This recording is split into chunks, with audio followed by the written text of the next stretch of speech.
안녕하십니까. 중앙무인항공 조종자 과정을 지금 하고 계시는 여러분. 자, 오늘은 제가 구술시험에 나오는 것들을 요약을 해서 여러분들한테 이제 알려드리고 싶어서 기본적인 것만 요약을 했어요.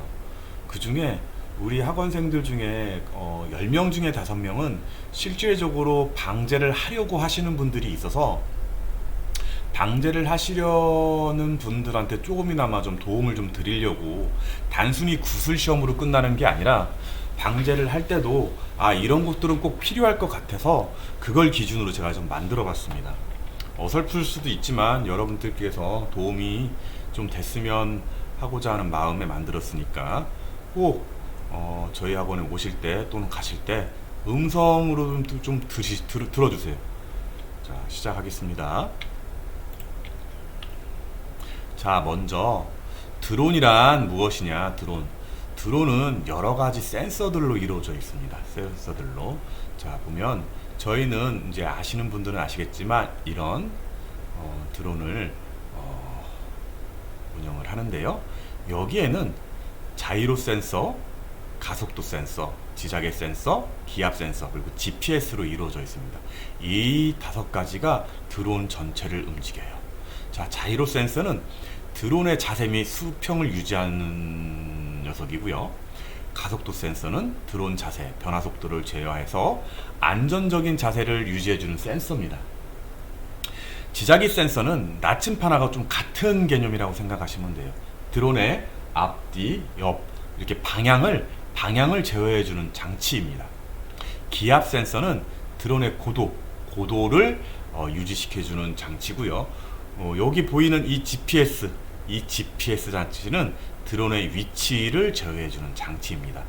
앞에 4개는 잘 보이진 않지만 이 GPS는 확실히 툭 튀어나와 있기 때문에 바로 보이죠. 나머지 센서들은 이 안에, FC 안에 이제 매립되어 있습니다. 자, 기체 부품 및 쓰임새인데요. 프레임은 보시면 이렇게 이 암대, 그리고 랜딩 기어, 이런 것들을 우리는 이제 프레임이라고 해요. 드론의 형태를 구성하는 골대입니다. 골대. 모터는 여기 지금 보이는 프롭 있죠?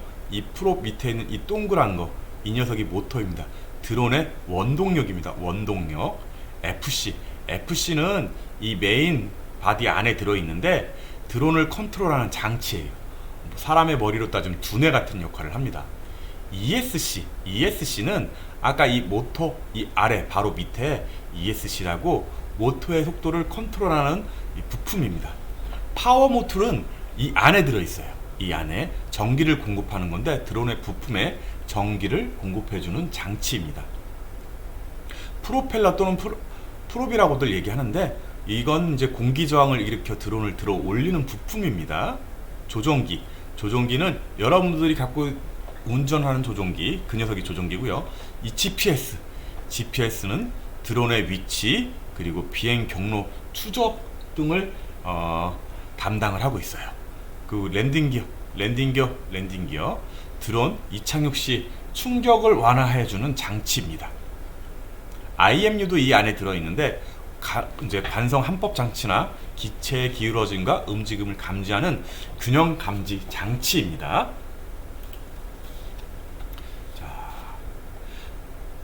제가 이 부분 안전성 인증 검사에 대해서 조금 일목정연하게 좀 이렇게 만들어 놓은 이유는 조금 전에 말씀드렸듯이 실질적으로 비행을 우리 드론을 운영을 해서 방제를 하시는 분들 때문에 제가 조금 더 섬세하게 좀 달았어요. 비행 장치가 이제 초경량 비행 장치의 안전을 확보하기 위한 기술상의 기준, 이건 고시입니다. 국토교통부 고시예요.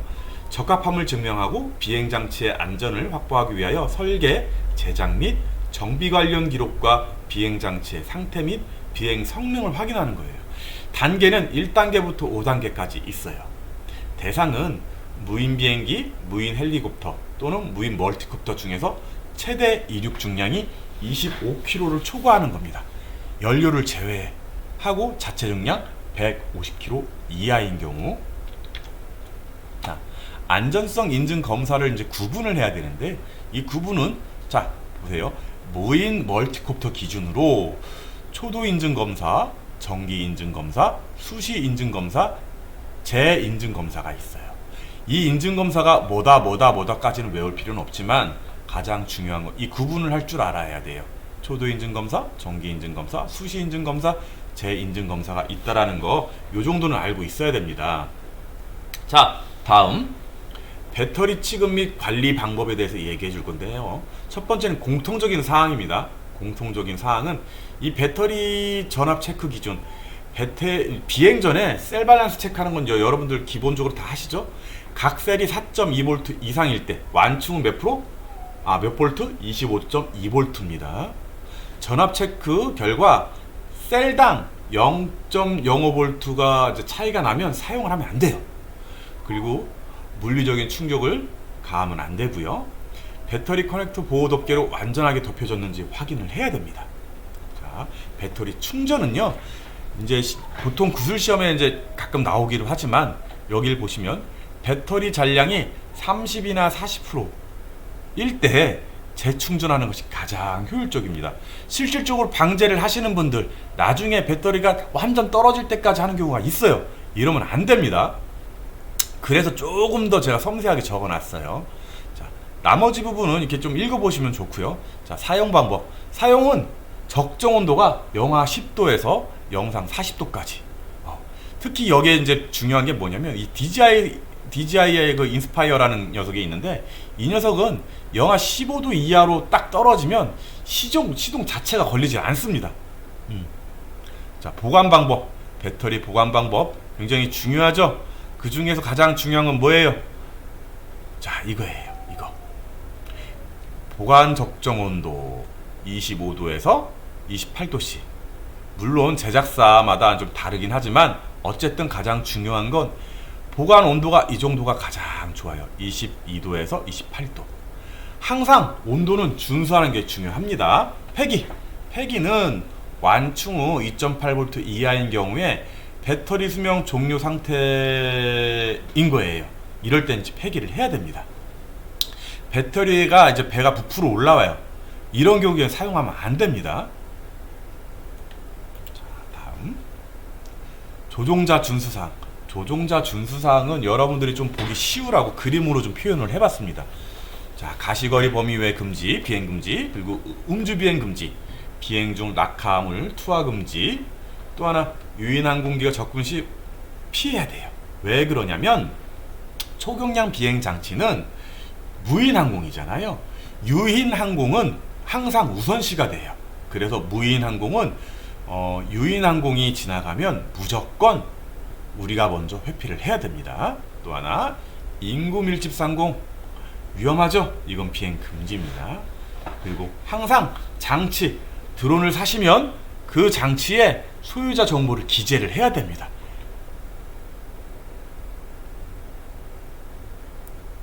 자, 그리고 야간 비행 금지, 그리고 고도 150m 이상 비행 금지, 그리고 비행 금지, 관제 비행 금지, 요런 것들이 있어요. 그래서 요런 것들을 그래도 좀 중요한 거다라는 거를 제가 글로서 좀 표현을 해봤습니다. 자, 낙하물 투하하는 행위 안 됩니다. 인구가 밀집된 지역이나 그 밖에 사람이 많이 모인 장소에 상공에서 인명 또는 재산의 위험을 초래할 우려가 있는 비행을 하면 안 됩니다. 육안으로 식별할 수 없는 상태에서 비행하는 행위 안 됩니다. 비행 시정 및 구름으로부터의 거리 기준을 위반하여 비행하는 행위 안 됩니다. 일몰 후부터 일출 전까지 야간에 비행하는 행위 안 됩니다.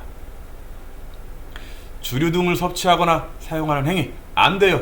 알코올 농도 몇 프로? 0.02% 이상. 벌금이 꽤 셉니다. 동력을 이용하는 초경량 장치 조종자는 제가 조금 전에 말했던 거죠. 모든 항공기, 경량항공기 및 동력을 이용하지 아니하는 초경량 비행 장치의 진로를 양보하여야 한다. 그러면 조종자 자격은 어떻게 될까요? 우리가 시험을 볼 때 신분증을 갖고 오세요 이렇게 하지 않아요. 운전면허증을 갖고 오세요 이렇게 얘기를 하죠. 그죠? 여러분들은 시험 보는 날은 항상 운전면허증을 준비해서 오셔야 돼요. 왜 그러냐면 운전면허증은 본인 확인도 하지만 신체 검사 증명 서류로 대체를 하는 겁니다. 그래서 여러분들은 항상 시험을 볼 때 운전면허증을 갖고 오시는 것이 좋습니다. 물론 나이가 어린 친구들은 만 14세 이하 또는 뭐 18세 이하 이런 분들은 신체 검사 증명 서류를 갖고 와야 돼요. 이런 것들은 이제 보건소 가면 신체 검사 증명 서류를 떼주거든요. 그런 준비하시면 되고요. 또는 대체할 수 있는 게 뭐가 있죠? 여권 사진. 여권이 있으면 더 좋죠. 여권도. 또 하나. 비행 경력 증명서. 비행 경력 증명서는 여러분들이 저희 학원에 오시면 제일 먼저 하는 게 시뮬레이션 그리고 필기 공부해서 한 40시간을 공부를 하잖아요. 그리고 나서 필기를 시험 보지 않고 필기를 합격했다라고 이제 인정을 해줘요. 그 40시간. 그런데 중요한 건 뭐냐면 그 뒤에 그 40시간 그 외에 20시간 비행을 하잖아요. 이 비행 경력 증명서는 총 20시간을 비행을 해야 돼요. 이때 중요한 건 교관이 참관을 해서 8시간을 해야 되고요. 단독 비행을 12시간 이상 비행을 해야 돼요. 이래야 비행 경력이 인정이 됩니다. 비행 승인은 이륙 총 중량이 25kg 초과 기체만 비행 계획을 제출하고 승인을 받아야 돼요. 특별 비행 승인은 야간 비행이나 비가시권 비행, 고도 150m 이상 비행을 할 때는 꼭 특별 비행 승인을 받아야 됩니다. 자, 비행금지 구역. 비행금지 구역 굉장히 중요해요. 비행금지 구역은 여러분들이 구술 시험할 때 이게 단골로 나오는 녀석들입니다. 단골로 나오는 녀석. 특히 원전 그리고 위치 이런 것들은 무조건 알고 있어야 돼요. 자, 보시면 여기 위에 보세요. P518 이렇게 휴전선 인근. 휴전선 인근은 우리가 P518이라고 해요. 그리고 여기 P73. P73 여기는 청와대 인근. 중심 반경 8.4km. 얘는 비행 금지입니다. 비행 금지. 그리고 자, 이제 원전을 볼 건데요. 하나씩.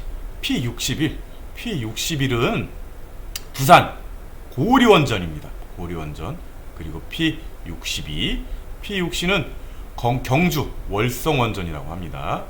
P63 영광 한빛원전. P64 울진 한울원전이라고 합니다.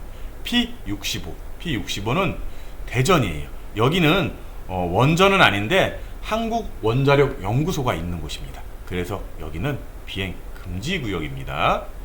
항상 중요한 건 P61에서 65까지는 원전 중심은 18.6km 이내에는 뭐예요? 비행 금지 구역입니다. 알고 계셔야 됩니다. 꼭. 자, 비행 금지 구역을 제가 그림으로 이렇게 표현을 해봤어요. 자, 비행장 주변 관제권은 9.3km 이내 비행 금지 구역입니다. 비행 금지 구역. 자, 보면 서울 강북 지역 휴전선 원점 주변. 그리고 고도가 150m 이상은 비행을 할 수가 없습니다. 자, 조금 전에는 비행 금지 구역이었고요. 이번엔 비행 제한 구역입니다. 비행 제한 구역. 비행 제한 구역은 항공사격, 대공사격 등 위험으로부터 항공기의 안전을 보호하거나 그 밖의 이유로 비행 허가를 받지 않은 항공기의 비행을 제한하는 공역입니다. 제한하는 공역. 자, 꽤 중요하지는 않아요. 그래도 좀 알고 있었으면 좋겠다 싶어서 제가 이렇게 만들어 봤습니다. 자, 비행 계획 승인. 비행 계획 승인은 이렇게 보시면 제가 표로 나타내 봤어요. 자, 이 부분은 굉장히 좀 중요해요. 여러분들이 나중에 실질적으로 드론을 날릴 때 이 표 하나 정도는 기본적으로 갖고 있어야 돼요. 자, 비행 승인은 자, 드론 조종자가 항공 촬영을 위한 비행 시에는 항공 촬영 허가와 별도로 국토교통부에 신고를 해야 됩니다. 다만 비행 금지 구역을 비행할 경우 항공 촬영 신청자는 해당 지역의 공역관리기관, 합참, 수방사, 공군 등의 별도로 승인을 받은 후에 국토교통부에 신고를 해야 됩니다. 그리고 또 하나는 드론 촬영 신청자가 군 작전 지역 내에 비행 및 군시설 이용이 필요한 경우 사전에 관할 군부대하고 협조를 꼭 해야 됩니다. 자, 드론 벌금 및 과태료예요. 드론 벌금 및 과태료. 자, 이게 왜 중요하냐면 사실 이제 구술시험엔 잘 나오지는 않아요. 그런데 제가 말씀드렸듯이 우리 학원에 오시는 분들은 50% 이상은 다 실질적으로 방제를 하거나 드론 촬영을 하려고 하시는 분들이기 때문에 기본적으로 좀 알고 있었으면 좋겠다라고 생각을 해서 제가 이렇게 표로 좀 맞춰봤어요. 특히 중요한 건 뭐냐면 여기에요. 주류 등 섭취 후 비행, 음주 측정을 거부한 자는 3년 이하 징역에 3천만 원의 벌금. 구술시험에 꽤 단골로 나와요. 여러분 이거 알고 계셔야 됩니다. 기본적으로. 자, 또 하나. 자, 여기 보시면 제가 이렇게 금액별로 이렇게 나타냈는데 여기는 조금 전에 자 보세요. 여기는 이하 벌금이라 돼 있죠. 이 벌금이라고 써 있는 거는 여러분들이 죄를 지면 여기를 넣으면 우리가 그 죄인들한테 주민등록장에 그 빨간 줄 간다고 그러죠. 범죄인이 되는 겁니다. 범죄자가 되는 거예요. 자, 과태료. 여기 보세요. 여기는 과태료예요, 과태료. 자, 이런 것들을 어겼을 때 여러분들이 우리가 흔히 딱지라고 하잖아요. 딱지. 뭐 예를 들어서 주차 위반 딱지 이런 것들도 다 과태료에 포함이 됩니다. 자, 이 과태료들을 꽤 내요. 그 중에 가장 비싼 것들이 이런 것들이에요. 여러분들이 나중에 실질적으로 드론을 이제 날려야 되고 드론을 운영을 하고 방제를 해야 될 상황이 생기잖아요. 그런데 이거를 모르면 안 돼. 특히 이거 안전성 인증 검사를 받지 않고 비행하는 경우는 500만 원 이하의 과태료예요. 꽤 비쌉니다. 꽤 비싸요. 최대 이륙 증량 25km 초과, 영리, 비영리, 무관. 비영리, 영리 전부 다 25km 이상 초과를 하면 안전성 인증 검사를 무조건 받아야 돼요. 왜 그러냐면 여러분들은 일종 기체를 운영을 해야 되잖아요. 일종 기체를 운영을 한다는 얘기는 무조건 안전성 인증 검사를 받아야 된다는 얘기입니다. 꼭 까먹으시면 안 됩니다. 구술시험도 중요하지만 여러분들 나중에 기체를 날릴 때 꼭 알고 있었으면 좋겠어요. 이 부분은. 다음 노탐입니다. 노탐도 제가 지금 이 녀석들을 이렇게 만든 이유는 여러분들 시험이 끝나면 제가 구술을 뭐 봤냐고 좀 물어봐요. 그래서 그 중에 좀 나온 것들, 잘 나오는 것들을 좀 간추려 봤고요. 간추린 그 와중에 실질적으로 여러분들이 나중에 드론을 운용할 때 꼭 알았으면 좋겠다라고 하는 것들을 좀 이렇게 제가 만들어 봤어요. 자, 노탐 또한 굉장히 많이 나오는 것 중에 하나예요. 노탐은 항공95로 노티스트 투 에어맨의 약자입니다. 각 국가에서 항공사, 조종사 등 운항 관계자들에게 전달한 항공95를 일컫는 용어입니다. 유효기간은 3개월이에요. 3개월.